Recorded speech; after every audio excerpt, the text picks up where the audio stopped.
তো মুসাল্লিগণ,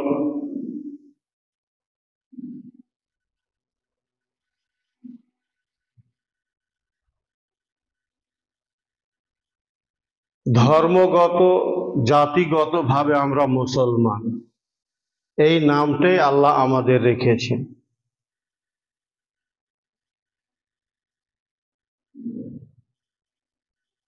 হয়তো আপনি খুব গর্বিত, খুব মনে মনে আপনার আনন্দে যে আমি মুসলমান, আমার চাইতে আর বড় হয় কে, আমার সামনে টিকে কে, খুব আমাদের গর্ব আনন্দ।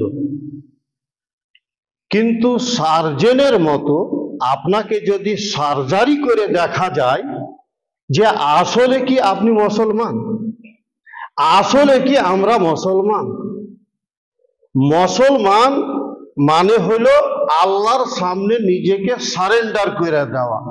আল্লাহ আমি তোমার, তুমি আমার মালিক, যেমন ভাবে তুমি আমাকে চালাইবা, যেমন যা বলবা সেইভাবেই আমি চলবো এবং মানব।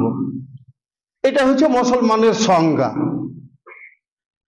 কিন্তু একজন মুসলমানকে এক এক করে যদি সার্জারি করে দেখা যায়, তো দেখা যাবে এত বড় একটা দেহের ভিতরে কাটতে ছাঁটতে অপারেশন করতে করতে মুসলমানের ভিতরকার যে জিনিসগুলো থাকা দরকার, গুণাগুণ বৈশিষ্ট্য ছাঁটাই বাছাই করতে করতে হয়তো গোটা বডিটাই আপনার বাদ পড়ে যাবে।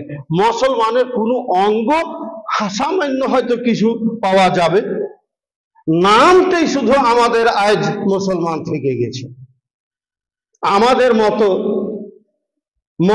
লোক যদি বলতে যাওয়া যায় এরকম মুসলমান হইলই তো কি আর না হইলই তো কি। আপনি শুধু আপনার উপরে বিচার করিয়েন না, আপনার সমস্তপুর গ্রামটাকে নিয়ে বিচার করিয়েন না, মুসলিম জাতি মুসলিম উম্মতকে সামনে রেখে আপনাকে বিচার করতে হবে। সার্বিকভাবে জাগতিকভাবে আপনাকে মুসলমানদেরকে নিয়ে বিচারটা করতে হবে। তো কথা বাড়াইতে গেলে অনেক কথা বাড়বে। আজকে আমার যে টপিকটা আছে, আলোচ্য বিষয়টা আছে, সেটা হলো আমাদের জীবন এবং সাহাবায়ে কেরামদের জীবন, সাহাবায়ে কেরামদের জীবন এবং আমাদের জীবন। সাহাবায়ে কেরাম ওনারাও মুসলমান ছিলেন, আমরাও মুসলমান, তাহলে নামে নামে ঠিক মেল আছে। তিনারাও মুসলমান ছিলেন, আমরাও মুসলমান, সমান সমান। কিন্তু পার্থক্যটা কোথায় আছে তিনাদের ভিতরে এবং আমাদের ভিতরে? তিনাদের সাথে আমাদের তফাৎটা কত দূর আছে, কোন জায়গাতে আছে, এটা যতক্ষণ না আমরা বুঝবো ততক্ষণ আমি আমার ওজন করতে পারবো না যে আমার ইসলামের ওজন কতটা, আমি কত ওজনের মুসলমান। 2 নম্বর কথা, যতক্ষণ না আপনি আপনার জীবনের লক্ষ্য উদ্দেশ্য নির্ধারণ না করতে পারবেন ততক্ষণ আপনি একটা সফল জীবন গড়তে সক্ষম হবেন না। বুঝতে পারলেন না কথা? আপনি একজন ব্যবসায়ী, ব্যবসা করেন, ওতে একটা লক্ষ্য উদ্দেশ্য আছে, কি করবেন সেটা করে। আপনি জমি জায়গা কিনেন, বাড়ি করেন, ওতে একটা লক্ষ্য উদ্দেশ্য আছে। আপনি যে মুসলমান হয়ে আপনি জীবন কাটছেন, আর একটা লোক অমুসলিম হয়ে জীবন কাটছে, দুটার ভিতরে তো লক্ষ্য উদ্দেশ্যের মধ্যে তফাৎ আছেই, নাই? অবশ্যই আছে। তো আপনার জীবনের লক্ষ্য কি, আপনার জীবনের টার্গেট কি, আপনার সৃষ্টির রহস্য কি, কেন আপনাকে সৃষ্টি করা হলো, কোন লক্ষ্য টার্গেট নিয়ে আপনি চলবেন তো নিজেকে মুসলমান বলে দাবি করতে পারবেন। আপনাকে আপনার জীবনের লক্ষ্য টার্গেট উদ্দেশ্য বুঝতে হবে, না হলে ওই চোখ বাঁধা বলদের মতো হাঁটা হবে, কাজ হবে না। সম্মানিত উপস্থিতি, তিক্ত হলেও দুঃখজনক, যে আজ শুধু আমাদের সাথে অ্যাডজাস্ট করে আছে মুসলমান শব্দটা। মুসলমান শব্দটাই শুধু অ্যাডজাস্ট করে আছে, বাকি সব নামে ধামেই চলছে, আর কিছু নাই, আর কিছু নাই। আপনার পায়ের তলা থেকে মাথার চাঁদি পর্যন্ত আপনাকে আমি বিশ্লেষণ করে বুঝিয়ে দিতে পারবো যে আপনি কতটা ওজনের মুসলমান। সম্মানিত উপস্থিতি, হায় হায় হায়, সব বরবাদ করে দিল, ধ্বংস করে দিল, সব কিছু নিয়ে গেল, নষ্ট করে দিল, পণ্ড করে দিল। সে জিনিসটা কি জানেন? সেই জিনিসটা হলো আপনার টাকা পয়সা, আপনার টাকা পয়সার লোভ, টাকা পয়সার পিছনে আপনার ছুটে বেড়া। চলতি ট্রেন, রানিং ট্রেনকে আপনি ধরার জন্য যেমন ছুটেন পিছনে পিছনে, যাতে করে আমি ট্রেনটা ধরে নিতে পারি, খুব চেষ্টা আপনার, কিন্তু রানিং ট্রেন আপনি ধরবেন কেমন করে? ওই রকম আপনার মালের পিছনে ছুটে বেড়া। মালটাকে আমি, টাকা পয়সাটাকে আমি ধরবো, সামটাবো, নিজের আয়ত্ত করে নিব। এই যে এর পিছনে একটা ছুটাছুটি, দৌড়াদৌড়ি, এইটাই হয়েছে আজকে আমাদের মুসলমান এবং সাহাবায়ে কেরাম যিনারা মুসলমান ছিলেন তিনাদের মধ্যে তফাৎ। মানুষের জীবনে ধ্বংস আনায়নকারী, মানুষের জীবনে সর্বনাশ আনায়নকারী একমাত্র প্রধান তালিকাই হলো মানুষের টাকা পয়সার পিছনে ছুটা। আল্লাহ বলছেন বিসমিল্লাহির রহমানির রহিম, আলহাকুমুত তাকাসুর, আরো বেশি হোক, আরো বেশি হোক, এই লালসা, এই লোভ তোমাদেরকে ধ্বংস করে দিয়েছে। হাত্তা যুরতুমুল মাকাবির, কবরে না যাওয়া পর্যন্ত এই লোভ তোমাদের থামবে না, শেষ হবে না। নবী মুহাম্মদ রাসূলুল্লাহ সাল্লাল্লাহু আলাইহি ওয়াসাল্লাম হাদিসে এই কথাই বলেছেন, আদম সন্তানের অর্থাৎ মানুষের মনের আশা, লোভ অতক্ষণ শেষ হবে না যতক্ষণ না মরে সে কবরে ঢুকবে, ওর আশা পুরবে না, মনের আশা পূরণ হবে না, শেষ হবে না। কেনে? আল্লাহ নবী ব্যাখ্যা করে অন্য হাদিসে বলছেন, যদি সমস্তপুর গ্রামের এক মাঠ ভরে একটা লোককে টাকা দেওয়া হয়, তো ওর জি করবে আরো এক মাঠ হোক। এক বস্তা যদি ওকে টাকা দেওয়া হয়, ওর জি করবে আর এক বস্তা হোক। এক ট্রাক দেওয়া হলে তার জি করবে আরো এক ট্রাক হোক। এইটাই পার্থক্য। সাহাবায়ে কেরাম যিনারা মুসলমান ছিলেন, তিনারা টাকা পয়সাকে পাত্তা দেননি, টাকা পয়সার পিছনে ছুটেননি, টাকা পয়সার জন্য নিজেদের ঈমান আমলের সওদা করেননি, টাকা পয়সার জন্য নিজের ঈমান আমলকে হারাননি। আর আজ আমরা আমাদের ইজ্জত, সম্মান, ঈমান, আমল যত যা কিছু হারিয়েছি শুধু টাকা পয়সার জন্য।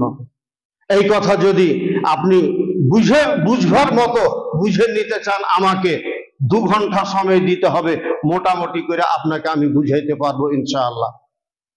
আজকে আমাদের সর্বনাশ এবং ধ্বংসের প্রধান কারণ যেটা, সেটা হলো টাকা পয়সা, টাকা পয়সার পেছনে ছুটা। আর যদি আপনার বিশ্বাস না হয়, তো সাময়িকভাবে আপনাকে বিশ্বাস দেওয়ার জন্য নবী মুহাম্মদুর রাসূলুল্লাহ সাল্লাল্লাহু আলাইহি ওয়াসাল্লামের একটা ছোট্ট হাদিস বলবো। আল্লাহ নবী বলছেন, ইন্না লিকুল্লি উম্মাতিন ফিতনা ওয়া ফিতনাতু উম্মতি আল মাল। প্রত্যেক জাতি, প্রত্যেক সম্প্রদায় যেগুলো পার হয়ে গেছে, গত হয়ে গেছে, তাদের পরীক্ষা করার জন্য কোনো না কোনো একটা ফিতনা বা পরীক্ষা ছিল। কোনো না কোনো জিনিসের মাধ্যমে আল্লাহ পূর্ববর্তী জাতিদের আজমাইশ বা পরীক্ষা করেছিলেন। কিন্তু আল্লাহর নবীর যে এই উম্মতটা, এই উম্মতকে আল্লাহ কি দিয়ে পরীক্ষা করবেন, এদেরকে কি দিয়ে, কোন যন্ত্র দিয়ে যাচাই বাছাই করবেন যে এরা কতটা 1 নম্বর মুসলমান, না 2 নম্বর, না ডুপ্লিকেট। এই উম্মতকে পরীক্ষা করার জন্য আল্লাহ রাব্বুল আলামিন পরীক্ষার যেটা যন্ত্র তৈরি করেছেন, সেটা হলো টাকা পয়সা। আল্লাহ নবীর কথা, ফিতনা তো উম্মতি আলমাল, আমার উম্মতকে যাচাই বাছাই পরীক্ষা করার জন্য যন্ত্র হইল টাকা পয়সা। এই টাকা পয়সা দিয়ে আল্লাহ আপনাকে পরীক্ষা করবেন, আপনার ঈমানের কতটা ক্ষমতা, আপনার ঈমানের ভেতরে কতটা জোর আর শক্তি, আপনাকে পরীক্ষা করবেন টাকা পয়সা দিয়ে। টাকা পয়সা দিয়ে আপনাকে পরীক্ষা করবেন। এই জন্য সাহাবায়ে কেরাম রাদিয়াল্লাহু আনহুম কখনোই টাকা পয়সার ফিতনায় পড়েননি, টাকা পয়সার প্রবন্তরে কখনো পড়ে নিজের ঈমান আমলের সওদা করেননি। দীর্ঘ কয়েক বছর যাবত আলহামদুলিল্লাহ অনেক হাদিসের বই বুখারী পর্যন্ত পড়িয়ে আসছি, পড়াচ্ছি, বর্তমানেও পড়াচ্ছি। কোথাও এরকম সাহাবায়ে কেরামদের জীবনীতে রেকর্ড পাওয়া যায় না যে চুরি করতে, ডাকাতি করতে গিয়ে, ছিনতাই করতে গিয়ে এরকম কোনো কাজ করেছেন, টাকা পয়সার জন্য এরকম কিছু করেছেন, পাওয়া যায় না। টুকিটাকি একাত্ম যেগুলো পাওয়া যায় সেগুলো ধরার মতো জিনিস নয়। বরং তিনারা এত সাধারণ সিম্পল জীবন তৈরি যাপন করতেন, আপনি কল্পনাও করতে পারবেন না। সত্যি বলছি আপনাকে, সাহাবায়ে কেরাম এত সাধারণ এবং সিম্পল নরমাল জীবন যাপন করতেন, যেটা আপনার কল্পনাতে আসবে না, যেটা আপনাকে শুনলে অবাক মনে হবে এইরকম আবার হয় নাকি, এরকম আপনাকে আশ্চর্য লাগবে। সময় হিসাবে আমি দু একটা উদাহরণ হাদিসের হাদিসের দিক থেকে, হাদিসের আলোকে নিয়ে আসবো যে সাহাবায়ে কেরাম কতটা সিম্পল এবং সাধারণ জীবন যাপন করতেন। আল্লাহু আকবার। শুরু করি কথা নবী মুহাম্মদুর রাসূলুল্লাহ সাল্লাল্লাহু আলাইহি ওয়াসাল্লাম থেকে। তিনি যদি চাইতেন আল্লাহ অগাধ টাকা পয়সা দিতেন, অভাব বলে কিছু থাকার কথা ছিল না। তিনি আল্লাহর রাসূল, অভাব বলে থাকার কোনো কথাই ছিল না। তারপরেও আল্লাহ নবীর স্ত্রী আয়েশা বলেন 2 মাস পার হয়ে যেত, বাড়িতে চুলাই জ্বলতো না। তারপর একজন সাহাবী আবু হাজেম সালমা বিন দিনার, সালমা নাম, আবু হাজেম সালমা বিন দিনার, উনি হচ্ছেন একজন তাবেঈ, সাহাবায়ে কেরামদের যুগ পার হওয়ার পরে দ্বিতীয় স্টেজে যে যুগটা তৈরি হয় আসে, ওই যুগের একজন লোক তাবেঈ আবু হাজেম সালমা বিন দিনার। ইনি বলছেন আমি সাআলতু সাহাল রাদিয়াল্লাহু আনহু, আমি একজন সাহাবী সাহাল রাদিয়াল্লাহু তাআলা আনহুকে একটা বিষয় জিজ্ঞাসা করলাম। কি বিষয়টা জিজ্ঞাসা করলাম? হাল আকালার রাসূল, হাল আকালার নবী সাল্লাল্লাহু আলাইহি ওয়াসাল্লাম নাকি, আল্লাহর নবী কি সাদা গমের সাদা আটার রুটি কি কখনো খেয়েছেন? জি, একটু মাইন্ড দিবেন, আমার কথার দিকে ধ্যান দিবেন। প্রশ্নটা করছেন আবু হাজেম সাহাল রাদিয়াল্লাহু তাআলা আনহুকে, যে আচ্ছা আল্লাহর নবী গমের সাদা পাতলা চিকন রুটি কি কোনোদিন খেয়েছেন? তো সাহাল রাদিয়াল্লাহু তাআলা আনহু জবাব দিয়েছেন মা রাআন নবী সাল্লাল্লাহু আলাইহি ওয়াসাল্লাম নাকি মিন হিন ইবতাআসাহুল্লাহ, আল্লাহর নবী হওয়ার সময় থেকে, আল্লাহর নবী হওয়ার সময় থেকে নিয়ে মরা পর্যন্ত গমের পাতলা সাদা রুটি কখনো চোখেই দেখেননি। খাওয়া দূরের কথা, চোখেই দেখেননি। আল্লাহু আকবার। এবার নেক্সট প্রশ্ন, আল্লাহর রাসূল তখন কি আল্লাহ নবীর যুগে চালুন ছিল না? চালুন বুঝেন তো, যে চালুনে আটা চালে। প্রশ্ন হাদিসের, বুখারী শরীফের হাদিস, আল্লাহ নবীর যুগে কি কোনো চালুন ছিল না? তো সাহাল রাদিয়াল্লাহু তাআলা আনহু উত্তর দিচ্ছেন যে চালুন কি জিনিস নবী হওয়া থেকে নিয়ে মরা পর্যন্ত আল্লাহ নবী চোখে চালুনই কোনোদিন দেখেনি। এবার তখন আবু হাজেম বলছেন যে তাহলে আপনারা কিভাবে রুটি খেতেন? আটাটা চালার পিসার পরে ওতে তো একটা মানে ছোবড়া থাকে, যেটা চালানি বলে, ওতে তো চালানি মিক্স থাকে। তো রুটিটা কেমন করে খেতেন তাহলে? তো সাহাল বলছেন, জওকে পিষিয়ে নিলাম, পিষিয়ে নেওয়ার পরে মুখে মুখে ফুঁক দিলাম, মুখে ফুঁক দেওয়াতে যতটা উড়ার ততটা উড়ে গেল, আর যেগুলা না উড়লো থাকলো ওইগুলা কি পানি দিয়ে সেইলে রুটি বেলা পাকিয়ে ওইগুলোই খেয়ে নিতাম। মোটা ধুক্কর ভালো মন্দ বলে কথা না, এইরকম ভাবে খেয়ে নিতাম। চালাচালি বা ময়দার ফ্রেশ রুটি, পাতলা রুটি, এইরকম রুটি আমাদের যুগে খেতেই পাইনি, চোখেই দেখিনি। আল্লাহু আকবার। আমাদের সমাজে মাশাআল্লাহ কত রকমের নাস্তার আইটেম ব্যবহার, এই পরোটা, তেলে ভাজা রুটি, লুচি, পুরি, তন্দুরি রুটি, কত রকমের রুটি, কত রকমের আইটেম। আবার খাওয়ার দিক দিয়ে খাওয়ার তরকারি, মাংস, খোয়ার হালুয়া, এদিকে আপনার আলু ভাজি আর ইত্যাদি, অভাব না। বিয়ের প্যান্ডেলে যে খাবারটা তৈরি করতে হয় মেয়ের বাপকে, যুগ প্রথা চালু হয়েছে, কি খাবার মানে বিয়েতে দেওয়া হয় এগুলো আমরা জানি আর কি, সেগুলো তার কথা নিয়ে যাব কি। মানে খাবারের যে আইটেম এবং টাকা পয়সার যে ঢেরাঢেরি, এবং টাকা পয়সা হলে মানুষ যেটা করে সেটাই এখন আমাদের কালে চলছে, যেটা আল্লাহ নবীর কালে, আল্লাহ নবীর যুগে ছিল না। সাদা রুটি একটা কেমন হয় আর কতটা মূল্য, একটা সাদা রুটির, একটা রুটির কতটা মূল্য গুরুত্ব সাহাবায়ে কেরামদের কালে তাদের কাছে ছিল। আপনাকে আমি হাদিস দিয়ে কথা বুঝাই, বুখারী শরীফেরই হাদিস। হযরত আবু হুরায়রা রাদিয়াল্লাহু তাআলা আনহু, এই নামটা কোনো দিনদার মুসলমান জানে না এমন কোনো মুসলমান নাই। আমার ধারণায় প্রত্যেকটা মুসলমান আবু হুরায়রার নামটা জানে। কেন? আবু হুরায়রা ছিলেন একজন হাদিস জগতের চ্যাম্পিয়ন সাহাবী, উনার কোনো দ্বিতীয় ছিল না, উনার কোনো তুলনা ছিল না। একজন চ্যাম্পিয়ন সাহাবী হযরত আবু হুরায়রা রাদিয়াল্লাহু তাআলা আনহু, হাদিস জগতের চ্যাম্পিয়নটা হলেন কেমন করে, সে কথা হযরত আবু হুরায়রা রাদিয়াল্লাহু তাআলা আনহু নিজের ভাষায় প্রকাশ করেছেন। কুনতু আলজামান নবী সাল্লাল্লাহু আলাইহি ওয়াসাল্লাম লিশিবাই বাতনি। হযরত আবু হুরায়রা বলছেন, আমি শুধু পেট ভরার জন্য, পেট ভরা পর্যন্ত আমি দিন রাত আল্লাহ নবীর সাথে লেগে থাকতাম, আল্লাহ নবীর সাথে আমি লেগে থাকতাম।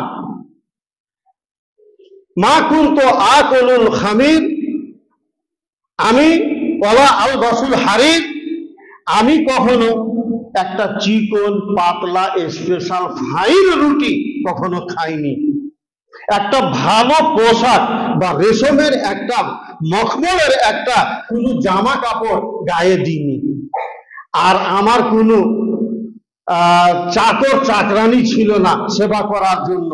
হযরত আবু হুরায়রা বলছেন কেউ ছিল না। আবু হুরায়রা রাদিয়াল্লাহু তাআলা আনহু বলেন, জানো, খিদার জ্বালায় নিজের পেটটাকে আখারি মাটিতে, আখারি মাটি বুঝছেন, পাথর মাটি মানে কাদা মাটি নয়, এই যে পাথর মাটি যেগুলো থাকে, হযরত আবু হুরায়রা নিজের বয়ান, যে ভোগের জ্বালায়, খিদার জ্বালায় যখন সহ্য করতে পারতাম না, পেটটাকে ওই পাথর মাটিতে এইভাবে পেড়ে দিতাম, দিয়ে পেটটাকে চেপে ধরতাম মাটির সাথে করে, খিদার জ্বালায়। আর কোনো মানুষকে আয়াত পড়তে বলতাম, যে আচ্ছা কোরআনের ওই আয়াতটা পড়েন তো, আপনি কি কোরআনের ওই আয়াতটা জানেন, একটু পড়েন তো। আবু হুরায়রা রাদিয়াল্লাহু তাআলা আনহু বলছেন, আমার উদ্দেশ্য এটা ছিল না যে আমার আয়াত মুখস্থ ছিল না, আমি যাকে জিজ্ঞাসা করছি ওর চাইতে আমার ভালো মুখস্থ থাকতো, আমি ভালো জানতাম আয়াতটাকে, শুধু এই উদ্দেশ্য করে জিজ্ঞাসা করতাম যে হয়তো আমাকে বলবে চলো আমার বাড়ি খাওয়া দাওয়া করে নিবা, এই মনোভাব নিয়ে জিজ্ঞাসা করতাম, যাতে আমাকে বাড়িতে নিয়ে গিয়ে দুটো কিছু খাবার খাওয়ায়। সাহাবায়ে কেরামদের ভেতরে দুইটা দল ছিল, একটা ছিল মুহাজিরিন, যারা মক্কা থেকে হিজরত করে এসে মদিনার নাগরিকত্ব অর্জন করেছিলেন, নাগরিক হয়েছিলেন। আর একটা দল ছিল প্রপার মদিনারই, যিনারা অধিবাসী নাগরিক, তিনারা হলেন আনসার। মুহাজিরিন যিনারা ছিলেন ইনারা বেশিরভাগ ছিলেন ব্যবসায়ী, ব্যবসার কাজে নিযুক্ত ছিলেন। আনসার যিনারা ছিলেন ইনারা ছিলেন চাষি, চাষবাসের কাজে সময় অতিবাহিত করতেন। আবু হুরায়রা বলছেন, আমি ব্যবসার দিকেও ছিলাম না, চাষের দিকেও ছিলাম না, আমি শুধু কোনো রকম পেট ভরার পর্যন্ত নবী মুহাম্মদুর রাসূলুল্লাহ সাল্লাল্লাহু আলাইহি ওয়াসাল্লামের সাথে লেগে থাকতাম, আল্লাহ নবীর সাথে আমি লেগে থাকতাম। এবার আবু হুরায়রা রাদিয়াল্লাহু তাআলা আনহু বলছেন যে যতগুলো মুসলমান ছিলেন তখনকার কালে, যতগুলো সাহাবায়ে কেরাম ছিলেন, তিনাদের মধ্যে আল্লাহ নবীর কাকাইতো ভাই, আল্লাহ নবীর চাচাইতো ভাই, চাচতো ভাই জাফর বিন আবু তালেব, আবু তালেবের বেটা জাফর রাদিয়াল্লাহু তাআলা আনহু মিসকিনদের দরদি, অভাবীদের দরদি, মানে দীন বন্ধু, যেটা বাংলায় বলা হয় দীন বন্ধু, মানে গরিবের অভাবীদের বন্ধু বা মিসকিনদের জনক। হাদিসের ভাষাতে ওই জাফরকে বলা হয়েছে আবুল মাসাকিন, অভাবী দরিদ্রদের পিতা, গরিব মিসকিনদের পিতা, গরিব মিসকিনদের বাপ, জাফরকে বলা হয়েছে। তো আবু হুরায়রা রাদিয়াল্লাহু তাআলা আনহুর ভাষাতে কথা, তিনি বলছেন সমস্ত সাহাবাদের ভেতরে সবচাইতে গরিব মিসকিনদের ক্ষেত্রে, গরিব মিসকিনদের ব্যাপারে জাফর বিন আবু তালেব ছিলেন সবচাইতে এ গ্রেডের মানুষ, সবচাইতে উন্নত মানের মানুষ। উনি যে কোনো অভাবী গরিব মিসকিনকে বাড়িতে নিয়ে গিয়ে খাওয়াইতেন। কিন্তু তিনিও যে বিরাট ধনী আর টাকা পয়সাওয়ালা মানুষ ছিলেন তা ছিলেন না, তিনারও স্বাভাবিক অবস্থা ছিল, কিন্তু ওনার এই সৎ গুণটা ছিল যে যে কোনো অভাবী গরিব মানুষকে পেলে পারে উনি সাথে করে বাড়িতে নিয়ে গিয়ে খাওয়াইতেন। হযরত আবু হুরায়রা বলছেন, কখনো কখনো এরকম হয়েছে যে জাফর আমাকে বাড়িতে নিয়ে গেছে খাওয়ানোর জন্য, ওনার বাড়িতেও খাবার কিছু নাই, তো একটা ডাব্বা থাকে বাড়িতে, হয়তো ঘি ভরা থাকে বা মধু ভরা থাকে। তো আবু হুরায়রা বলছে কখনো কখনো আমাকে ওই মধুর ডাব্বা বাহির করে এনে দিতেন, কিন্তু ডাব্বাতে নেই কিছুই, ফাঁকা ডাব্বা, খালি ডাব্বা, কিচ্ছু নেই। তো ওই ডাব্বাটাকে ফেড়ে ওই ডাব্বাটাকে চেটে চেটে খেতাম। এইভাবে কোন রকম খেয়ে দিয়ে দিন রাত আল্লাহ নবীর সাথে আমি কোরআন হাদিসের ব্যবস্থা করেছিলাম, মানে কোরআন হাদিস অর্জন করেছিলাম, শিক্ষা করেছিলাম। তারপর আরো একজন বিখ্যাত সাহাবীর একটা ছোট্ট ঘটনা ইঙ্গিত করি। আব্দুল্লাহ বিন উমর, যিনি দ্বিতীয় খলিফা হযরত আবু বকরের পরে, হযরত ওমর রাদিয়াল্লাহু তাআলা আনহু, উনার সুসন্তান, উনার সুপুত্র আব্দুল্লাহ রাদিয়াল্লাহু আনহু, ইনার এমন একটা সুন্দর অভ্যাস ছিল, স্বভাব ছিল যে আব্দুল্লাহ বিন উমর কখনো সাথে একটা মিসকিন না হলে একা একা বাড়িতে ভাত খেতেন না, খাবার খেতেন না। জি, একা একা বাড়িতে খাবার খেতেন না যতক্ষণ না সাথে কোনো একটা মিসকিন পাওয়া যেত। যদি না পাওয়া যেত তো রাস্তায় খুঁজতে বের হইতেন, রাস্তা থেকে ধুঁড়ে খুঁজে একটা মিসকিন বাড়িতে নিয়ে আসতেন, তারপরে সাথে নিয়ে উনি খেতেন। একদিন হযরত আব্দুল্লাহ বিন উমরের এক ছাত্র নাফে, নামটা হলো নাফে, নুন আলিফ ফা আইন, নাফে, শিষ্য নাফে রাদিয়াল্লাহু তাআলা আনহু রাহিমাহুল্লাহ, উনি একদিন একটা মিসকিনকে ধরে নিয়ে এলেন হযরত আব্দুল্লাহ বিন উমরের জন্য, এনে উনাকে দিলেন বাড়িতে। আব্দুল্লাহ বিন উমর ওকে সাথে নিয়ে খেতে বসলেন, খেতে খেতে খেতে সাবার করে দিলেন, মানে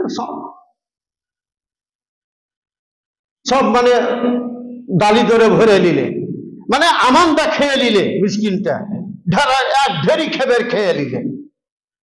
হযরত আব্দুল্লাহ বিন উমর বললেন, নাফে, এই মিসকিনটাকে আর কোনদিন আমার বাড়ি চাপাইও না, নাফে, এই মিসকিনটাকে আমার বাড়ি আর কোনোদিন নিয়ে এসো না, কারণ আমি আল্লাহর নবীকে বলতে শুনেছি যে মুমিন হয় এক পেটে খায়, এক আঁতড়িতে খায়, আর যে কাফের হয় 7 আঁতড়িতে খায়, মানে 7 পেটে খায়, অর্থাৎ আমান্দা খায়, আমান্দা অনেক খায়।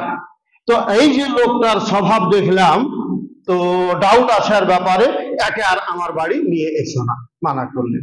আমার এখানে এটা বলার উদ্দেশ্য নয়, যে পয়েন্টটা আমার বলার উদ্দেশ্য, হযরত আব্দুল্লাহ বিন ওমর রাদিয়াল্লাহু তাআলা আনহু তিনি একজন স্বাভাবিক নরমাল মানুষ হওয়া সত্ত্বেও, প্রয়োজন থাকা সত্ত্বেও কি করতেন, সাথে নিয়ে খাবার খেতেন। আর আজকাল আমরা একটা গরিব মিসকিনকে সাহায্য দিতে গেলে 1 টাকার কয়েন খুঁজি, যে 1 টাকাওয়ালাটা আসে কিনা, বা 2 টাকাওয়ালাটা খুঁজি। 5 টাকাটা হলে দিতে গায়ে বাঁধে, আকড় লাগে, ভারী লাগে। আপনি ব্যাগে খুঁজেন না, পকেটে খুঁজেন না যে কোনো আটা না 1 টাকাওয়ালা কি 2 টাকাওয়ালা কোনো কয়েন আছে কিনা। আমাদের সাথে তিনাদের যে পার্থক্যটা ছিল, সম্মানিত উপস্থিতি,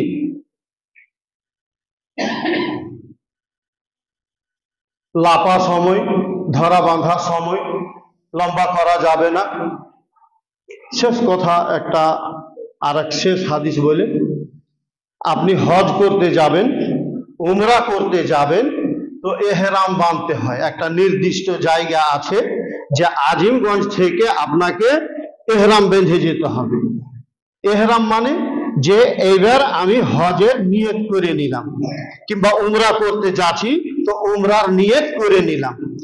তো ওই সময় একটা সাদা সুন্নত, একটা সাদা চাদর, একটা সাদা লুঙ্গি, 2টা চাদর একটা লুঙ্গি হিসাবে, একটা চাদর হিসাবে গায়ে দিতে হয়। তারপরে হজের হইলে আল্লাহুম্মা লাব্বাইকা হজ্জান, আল্লাহ আমি হজের উদ্দেশ্য করে নিলাম। তারপরে উমরা হইলে আল্লাহুম্মা লাব্বাইকা উমরাতান, এইভাবে নিয়ত বাঁধতে হয়। এটা হলো হজের নিয়ত বাঁধার নিয়ম, বা উমরার নিয়ত বাঁধার নিয়ম।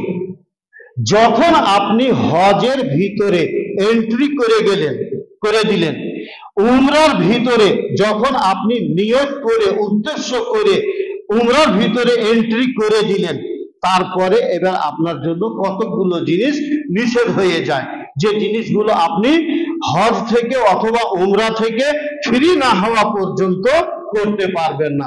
যেমন চুল কাটা, নখ কাটা, অনেক কিছু, স্ত্রী মিলন, অনেক কিছু আছে, সেগুলো বলার উদ্দেশ্য নয়। তো ওইগুলোর ভিতরেই একটা পয়েন্ট হলো যে আপনি এহরামের অবস্থায় থাকাকালীন, হয়তো এই লোকটা এহরাম বেঁধে নেই, ইফিরি আছে বিনা এহরামের লোক, তো আপনি এহরাম বাঁধা অবস্থায় ওই লোকটা যদি কোনো কিছু স্বীকার করতে চায়, কবিতর বাঘ ভাল্লুক কিছু স্বীকার করতে চায়, তো আপনি কোনো রকম ভাবে ওর সহযোগিতা করতে পারবেন না। এবার হয়তো শিকারি করবে, তাকে চাকুটা বাড়িয়ে দিই, হয়তো মাছ ধরবে, তো বললো আমার ছিপখানটা এনে দাও তো, কি বঞ্চিটা সুতাতে বেঁধে দাও তো, এইটুকু সহযোগিতা করতে পারবেন না। কোন রকম ভাবে কোন রকমের সাহায্য সহযোগিতা করতে পারবেন না। ইশারা করে না, আপনি হয়তো ইঙ্গিত করছেন, তার মধ্যে মুরগি পালাইছে ধরোগা, এই ইশারা করতে পারবেন না, কোনো সাহায্য সহযোগিতা করতে পারবেন না। এটা আমি অগ্রিম পয়েন্ট বুঝিয়ে দিলাম। হযরত আবু কাতাদা রাদিয়াল্লাহু তাআলা আনহু তিনি বলছেন, একবার নবী সাল্লাল্লাহু আলাইহি ওয়াসাল্লাম এবং কতগুলো সাহাবায়ে কেরাম সবাই মিলে হজে বা উমরাতে গেলেন। তো আমি উমরার এহরাম বাঁধিনি, আমি ফ্রি ছিলাম, এহরাম বাঁধিনি, আমি হালাল অবস্থায় ছিলাম। রাস্তায় যেতে যেতে সাহাবায়ে কেরাম যারা এহরাম বেঁধেছিলেন, তিনারা দেখলেন একটা শিকারী, বন্য গাধা, একটা বন্য গাধা তিনারা দেখতে পেলেন, শিকারী। তো সবাই দেখে মনে মনে হাসছে, এবং সবাই মনে মনে চাইছে যে ও তো হালাল অবস্থায় আছে, ও কেনে দেখে না, শিকারীটা ও দেখলে পারে, ও করতে পারে, এরা তো করতে পারবে না এহরাম অবস্থায়। তো হযরত কাতাদার পায়ের জুতা ছিঁড়ে গেছিল, কি চপ্পলের ফিতা ছিঁড়ে গেছিল, উনি বলছেন আমি চপ্পলের ফিতা বাঁধা বা জুতার ফিতা বাঁধাতে ব্যস্ত ছিলাম, আমি শিকারীটা দেখিনি। তারপরে যখন আমার কাজ হয়ে গেল, এবার উঠে দাঁড়িয়ে দেখছি, আরে ওই তো শিকারী গেছে। তখন দেখে এসে আমি ফটাফট আমার ঘোড়ার উপরে চাপলাম, মোটর সাইকেলে চাপলাম, আর ছুটলাম ওই গাধাটার পিছনে শিকারি করার জন্য। কিন্তু লাঠি ভুলে গেছি, লাঠি আর বললাম একটা ভুলে গেছি। তো ফের ওখানে গাড়ি দাঁড় করে বললাম যারা এহরাম বেঁধেছিল, একটু লাঠিখান ধরিয়ে দেন তো, উঠিয়ে দেন তো। পরিষ্কার বলছেন না, এই কাজ করতে পারবো না, আমরা এহরাম অবস্থায় আছি, তোমাকে লাঠি উঠিয়ে দিব না। আবু কাতাদা বলছেন আমার মনে খুব রাগ হইল, কেমন লোকে আর রাগ, সালা লাঠিটা উঠিয়ে চাইলাম তো লাঠিটা উঠিয়ে দিল না। তো যাই হোক, আমি নিজেই ঘোড়া থেকে নেমে আবার লাঠিটা ওই সামান দুটো ফাটাফাট নিয়ে এবার ছুটলাম, শিকার করে নিলাম। এবার নিয়ে এসে ওকে কেটে ছেটে রান্না করে খাওয়ার অনুষ্ঠান শুরু হলো। যিনারা এহরাম বেঁধে আছেন ইনারাও ওই মাংস খেতে যোগদান করলেন, অংশগ্রহণ করলেন। কিন্তু খেতে খেতে এবার সবারই মনে একটা ডাউট হইতে লাগলো, এটা মাংস তো স্বীকার করেছে, তা এই মাংসটা আমাদের খাওয়া ঠিক হয়েছে না ঠিক হয় না, ঠিক হয়েছে না ভুল হয়েছে, এই একটা সন্দেহের ভিতরে পড়ে গেলেন। তো এবার সবাই বললেন যে চলো আগে আল্লাহ রাসূলকে জিজ্ঞাসা করে নিই, আল্লাহ রাসূলকে আগে জিজ্ঞাসা করে নিই। সবাই গেলেন, যে জিজ্ঞাসা করলেন। তা আল্লাহ রাসূল বললেন, তোমার কাছে কি কিছু বেঁচে টেচে আছে না সব শেষ হয়ে গেছে? তো আবু কাতাদা একটা পাঞ্জার গোশ মানে হাতের গোশ, উনি একটা মানে থলিতে ভরে হোক যেমন করে হোক লুকিয়া মানে গোপন ভাবে নিয়ে গেছিলেন সাথে করে।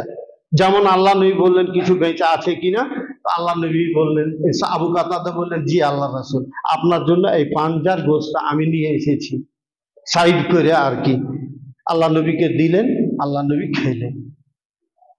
কত সিম্পল জীবন। এখানে যেটা বলার উদ্দেশ্য আমি, আর যেটা আমাদের সাথে একটা কম্পেয়ার করে দেখাতে চাইছি, সেটা হলো যে আল্লাহর নবী মানা করেছেন তুমি লাঠি কেন উঠিয়ে দিতে পারবা না। ওখানে আল্লাহ নবী সাথে ছিলেন না, আপনি যদি উঠিয়ে দিয়ে দিতেন আল্লাহ নবী দেখতেও পেতেন না। কিন্তু না, একজন মুমিন, একজন মুসলমান, আমার নবী নিষেধ করেছেন আমি এহরামের অবস্থায় কাউরি কোনো সহযোগিতা করতে পারি না স্বীকার করার ব্যাপারে। সুতরাং একজনও সাহাবী, অতগুলো সাহাবাদের ভেতরে একজনও সাহাবী আবু কাতাদার কথা শুনলেন না বা উনার কোনো রকমের সহযোগিতা করলেন না, কারণ নিষেধ ছিল নবী মুহাম্মদুর রাসূলুল্লাহ সাল্লাল্লাহু আলাইহি সাল্লামের যে এই সহযোগিতা করা চলবে না। আজ তো আপনি দিন ডাকাতি করছেন আপনার ঈমানকে নিয়ে, আপনার আমলের সাথে আপনি দিন ডাকাতি করছেন, জবরদখল করছেন, কত রকম ভাবে আপনি আপনার ঈমানের সওদা করছেন, সে কথাই আপনাকে বুঝাবার চাইছিলাম বা ইচ্ছা করছিলাম। বাকি থাকলো সময়, লাপা বাঁধা সময় শেষই হয়ে গেল, আর কথা টানলে চলবে না। স্কুল, অনেকের অনেক ধরনের কাজ আছে ইত্যাদি। যেটুকুন বললাম এইটুকুনের ভেতর দিয়ে যদি আপনি কিছু কথা আমার বুঝতে পারলেন, নিজের জীবনে একটা পরিবর্তন আনার চেষ্টা করবেন। কথা আমার একটাও বললাম না, আপনি যদি কসম খেতে বলেন কসম খেয়ে বলবো, যতগুলো কথা বললাম কোরআন এবং সহিহ হাদিসের আলোকে, আল্লাহ এবং আল্লাহ রাসূলের পক্ষ থেকে দেওয়া আদেশ এবং নির্দেশের আলোকে আপনাকে কথা বলতে চাইলাম যে আমাদের বর্তমানে এই যে লাইফ স্টাইল চলছে, অপচয় আর অন্যায় পথে উপার্জন, টাকা পয়সার পেছনে পড়ে ঈমান আমলের সওদা, কথা বুঝাবার অনেক পয়েন্ট আছে আমার কাছে। আপনার ঘরে ঢুকে আমি আপনার দোষ ধরে দিব, অপরাধ বের করে দিব, আপনার বাড়ির জীবন, আপনার লাইফ স্টাইল কতটা দূষিত হয়ে আছে সাহাবায়ে কিরামদের সাথে যদি তুলনা করেন তো হাতির সাথে লুত্তির তুলনা হবে। তো কিছুটা যেন আমরা আল্লাহকে ভয় করে চলার চেষ্টা করি, নিজেদের জীবনে কিছু একটা পরিবর্তন নিয়ে আসার চেষ্টা করি, সঠিক পথে চলার জন্য একটা চেষ্টা করি। কেন আপনি পরের জন্য নিজের জীবনটাকে নষ্ট করবেন, পণ্ড করবেন? আরে যেটা আপনি খাইলেন, জামা কাপড় কিনে পরলেন দুটা, আর যেটা দান করলেন তিনটা, এই তিনটাই আল্লাহ নবী বলেছেন আপনার টাকা, আপনার ভোগের টাকা, যেগুলো আপনার। আর বাকি যতগুলো গাড়ি করতে গিয়ে, বাড়ি করতে গিয়ে বেঈমানি করলেন, সুদ খেলেন, ঘুষ খেলেন, নামাজ ছেড়ে দিয়ে দোকানে বসে থাকলেন, ঈদের মার্কেট বলে জুমা পড়তে এলেন না যে ঈদের বাজার বেচা কিনা হবে, কত রকম ভাবে আপনি 2 নম্বরি করেন, আপনার নিজের সাথে প্রতারণা করেন। কথা বুঝে নেওয়ার চেষ্টা করবেন, খুলে বলার সময় হলো না। আল্লাহ পাক যেন আমাদেরকে বুঝ অনুযায়ী আমাদের ঈমানের দাবির ভিত্তিতে আল্লাহ আমাদেরকে সঠিক পথে চলার তৌফিক দান করেন। আল্লাহুম্মা আমিন। বারাকাল্লাহু লি ওয়া লাকুম ফিল কুরআনিল মাজিদ ওয়া নাফা'আনি ওয়া ইয়্যাকুম বিল আয়াতি ওয়া যিকরিল হাকীম।